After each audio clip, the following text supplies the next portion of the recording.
Hello and welcome back to another Archaeo-Scope. Now this series is kind of like an inverted questions of doom, where rather than you sending me a question by email to try and answer to the best of my ability and put that answer out there using a video for you guys, I actually put a question out there by video for you guys to consider yourselves and to ruminate and come back and comment and debate, and together we maybe hopefully come up with some ideas and concepts which on our own we might not have been able to. A sort of a meta response to the question of the day. And as ever, Archaeo-Scope questions are linked with society, but also have a sort of an archaeological slant, a bit of an archaeological lens, as it were, covering the query. And today's question really goes to the heart in many ways of what this is about, this interaction, what I'm doing right now, and that is public archaeology. That is discussing archaeology and archaeologists publicly. Now, really, since I started Archaeo-Scope, there's been a bit of a tension between what is seen as classical, rigorous, academic, perhaps you might say, archaeology, and public archaeology. And for a long time I didn't fully appreciate this tension. I thought that it was a bit of a red herring, really. I didn't think that this tension warranted too much attention. But actually it's become increasingly clear over the past couple of years, really, that there are some genuine questions being asked at the moment about what public archaeology is and how it relates to the concept of archaeological authority. And we'll come back to that in a moment. But it's an important question. I thought, well, since what I do is public archaeology, why not publicly discuss this? Why not actually put it out there and see, I suppose, what comes to the fore? Because I have to say, I don't have absolute opinions on any of the points I'm about to discuss. This is the whole point of Archaeo-Scope. It's to help me, as much as anything else, crystallize my own thoughts. Now, archaeologists, young and old, so-called digital natives even, people who have grown up, say, with the internet and now with Facebook and social media and this kind of thing, when they are academic archaeologists, they sort of sometimes struggle with this tension. They become slightly scared of the concept of public archaeology, and the conversations which happen, even papers which have been written incidentally on this topic, seem to reflect a few key questions, a few big question marks. And I suppose there are 5 key questions that I'd like to bring to your attention today.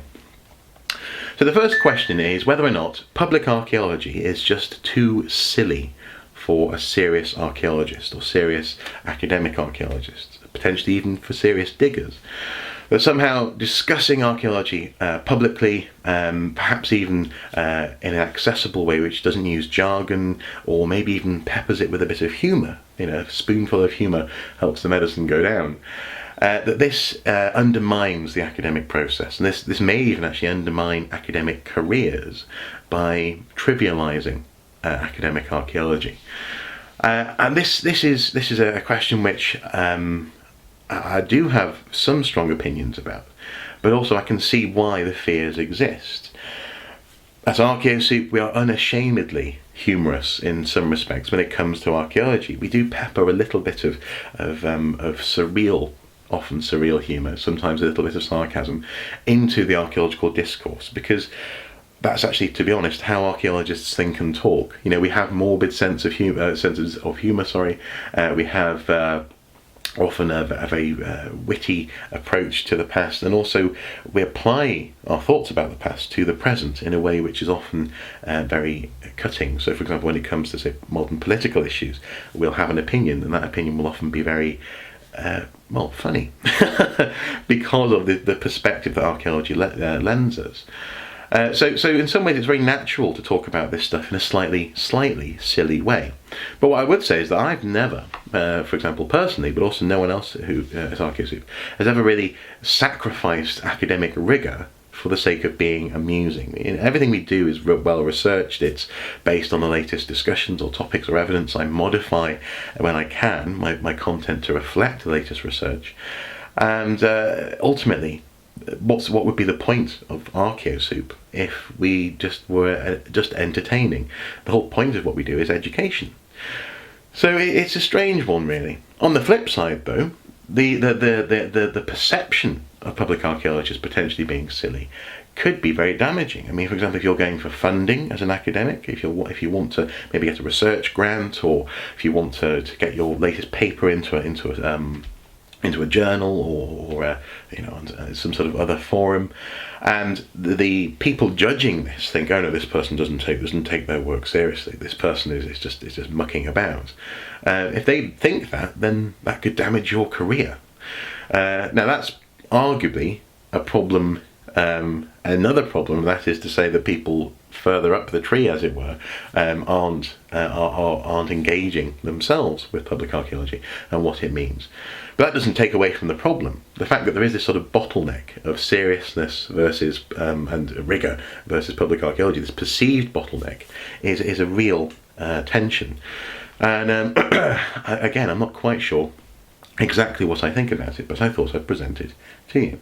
The second query is the idea that we risk portraying the opinions of academics as equally open to criticism as the public's. Now, this one I think is more to do with academic ego, to be honest, than anything else. Because, like it or not, actually, yes, your opinion is equally open to criticism. Now, that said, though, and I've said this in the past, an archaeologist's perspective on the past is not equally, it doesn't have the same validity as just anyone else, because actually it's an opinion which is formed and honed and informed by a career worth of research, by a perspective which has been very carefully crafted over the years.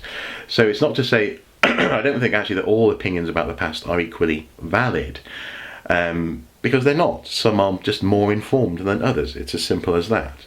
But I would say that actually all these different opinions should be equally open to criticism. Is that not at the heart of a healthy academic and intellectual discourse, a sort of a democracy of ideas? This is one which I have less sympathy for, really, because if you are so insecure, if one is so insecure about their ideas that they need to keep some people from even seeing them, just in case they're criticised in the incorrect way, then perhaps one needs to revisit one's ideas to make them more robust. But again, I can sympathise with it. Taking time to maybe countenance the criticisms of people who just do not understand what you're talking about can be frustrating. But is frustration and is the risk of having a slightly bruised ego really a reason to not engage with public archaeology?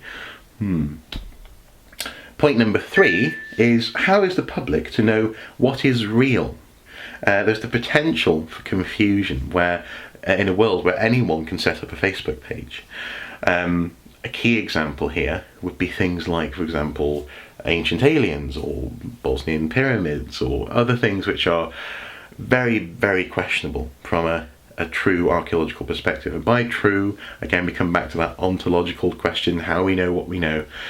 But ultimately, I suppose what we're talking about is an accepted method, scientific methodology of how we establish truth. And the fact that some people who just do not want to adhere to these methodologies can set up a Facebook page and have equal standing, possibly on social media. People can be equally searchable, equally findable via Twitter, for example. And this can be rather scary to an academic archaeologist. You can sort of go, well, I don't want to bring myself down to that sort of level, as it were. But I would argue, potentially, the whole point of engaging with this sort of stuff is to offer the counterpoint. For example, YouTube, one of the forums where obviously Archaeo-Scope works, where this video is being streamed, is bloated with nonsensical archaeological discourse, with trivial, outdated nonsense from 50 years ago about, say, King Arthur or something, but also even more dangerously, with real, ongoing, and brand new, continuing to be produced content with regards to, say, ancient aliens, with regards to the most dangerous pseudo-archaeological ideas that not only undermine archaeology, but also actually fuel an anti-intellectual bent when it comes to the past, that fuel a fear of professional archaeologists. So in some ways, yeah, okay, how is the public to know what's true? Well, I would say you present your truth as openly and as honestly as possible, and as rigorously as possible. And in so doing, you start to tip the balance in your favour. Fearing the balance, possibly, isn't necessarily a good enough reason not to engage. But I can completely see both sides of the argument. The fourth query is whether or not actually this would stifle archaeological academic growth. That if one becomes bogged down in social media, in answering the same questions over and over, for example, have you found any treasure today, for example, that's one of the questions that archaeologists fear all the time, it might stifle their research. They may become so sort of, I've got another update on my phone, I need to deal with that now, that they're not going to be able to have thinking time, because obviously academics are busy. They're teaching, they're engaging with the day-to-day running of their department. They have other university pressures, they have money worries, they have family worries, and now suddenly they've got social media to deal with. I can completely understand that. It may well stifle the academic community. But I would also say, or possibly say, that it may well inspire the academic community. In doing what I do, I have been so inspired to ask new questions of old data. So inspired to even, for example, actually write the beginnings of academic papers. I haven't yet published any of them, but they are floating around on my computer. This may well be in favour of the stifling argument. I haven't had time to finish them. But the point is, though, you can be inspired to ask some very interesting questions. And I mean, a recent one, as I said in a recent video, was from a primary school class, where they're asking questions like, do we know the names of anyone from the Ice Age? And in that instance, initially I went, oh, no, definitely not. But thinking about those ultra-conserved words, which we touched on previously, there was the potential for actually asking new questions, actually interrogating assumptions, academic assumptions about the past in new ways, just by engaging with the public. This can actually inspire new growth, and perhaps a little bit like deadheading a rose bush. If you're strategic about how you open yourself up and how you allow yourself to be deadheaded, you may well actually find yourself growing more vigorously. But again, I can see both sides of the question. And finally, actually, and this is possibly one of the least valid queries, is the fact that social media offers a data set which is not easily definable. There are archaeologists out there, I suspect, people of a slightly more sort of data-driven, numbers-driven, processual kind of bent, who consider social media to be a powerful tool, potentially a place where one can get opinions and ideas and even sort of like a meta-analysis of data. But the fact that you can't control who's doing the analysis and how these analyses play out means that actually it is an unreliable data set, and that it shouldn't be engaged with. Now, this is, as I said, this is one that I have probably the least sympathy for, because really, I mean, social media isn't and shouldn't be treated, in my opinion, potentially shouldn't be treated as a data set. There's certainly data which can be gleaned from it. You can, go into the analytics behind, say, a social media page, YouTube page, Facebook page, Twitter, whatever. They'll give you these this data on how you're being interacted with, what countries, which gender, so on and so forth. But if you're doing social media, public archaeology, if you're engaging with the public simply to get numbers from them, potentially you're not doing it for the right reasons. And potentially, even though numbers are very sexy and very appropriate and very understandable to academic archaeologists and to those, for example, maybe fund research behind, as they say, who are the funding behind the research, perhaps using numbers in such a conventional way, such a conventionally scientific way, is missing the point of doing public archaeology in a public way, in terms of engaging with people, as opposed to where those people are from, or other metrics, as it were. People are not easily measured. People are not easily metrified. I know that's not a word, but I like the idea of the word. And perhaps that's something actually that archaeologists need to just accept and get their heads around. And I mean, in that sense, I'm very much a post-processualist. And in fact, my own dissertation was to do with this problem: people not being robots in the past, for example. So I can understand that there are archaeologists who find that hard to accept, hard to engage with, but perhaps that's not really a good excuse to not get involved in public archaeology.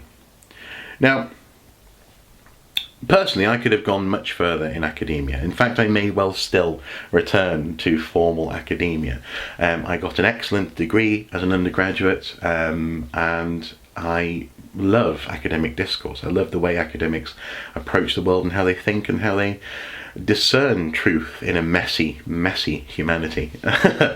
But I would also say that actually this way of working, that actually Archaeo-Scope has been one of the most satisfying experiences of my life, and continues to be. And actually those people who I work with, in fact myself as well, are still engaged with the academic process. I'm still going to be presenting ideas at conferences here and there. I'm still, Liv is, for example, digging at the moment. Reese is doing his MA. I'm going to be digging in the summer. This stuff isn't incompatible with academic or real archaeology, but I think it is important. And I think if we sort of create this, if we emphasize this tension between academia and public archaeology, not only do we miss out potentially on the benefits of engaging with a messy and unquantifiable public, but also as well potentially we become part of a dying breed. We start to just become navel-gazing and spiraling into an ever more isolated pocket of academia. Some of the most influential archaeologists out there at the moment are very open, very public, and it does not affect their research in a negative way. And there are archaeologists who I've interviewed, archaeologists who invite, for example, very public endeavours onto their sites, who are doing very, very well. But again, it does take a certain amount of bravery to overlook some of the potential problems with this tension and some of the potential risks of engaging. So, as I say, obviously I have a lived out agenda. I do have a side to this. I am on one side of the fence. But I can fully understand the arguments and the questions, and I do have sympathy for both. And what do you guys think? I really want to know. Please do comment below. I suspect this could be a really interesting video and a really interesting discussion, and hopefully it'll actually feed into some of the research and some of the thinking which is going on at the moment about how archaeologists engage with the public. I would love to be able to present some of this stuff in some way, ironically enough, in an academic way, in the future, to sort of see, well, what do you think? What do you guys think? Public archaeologists, anyone who watches this video, what should archaeologists do and think, and what should we be doing next? What more should we be doing in terms of how we do archaeology, how we do public archaeology, how we do archaeology publicly? Perhaps there aren't two different strands here. Perhaps it's just about one strand opening up. Who knows? Anyway, as ever, until next time, do take care. Bye-bye.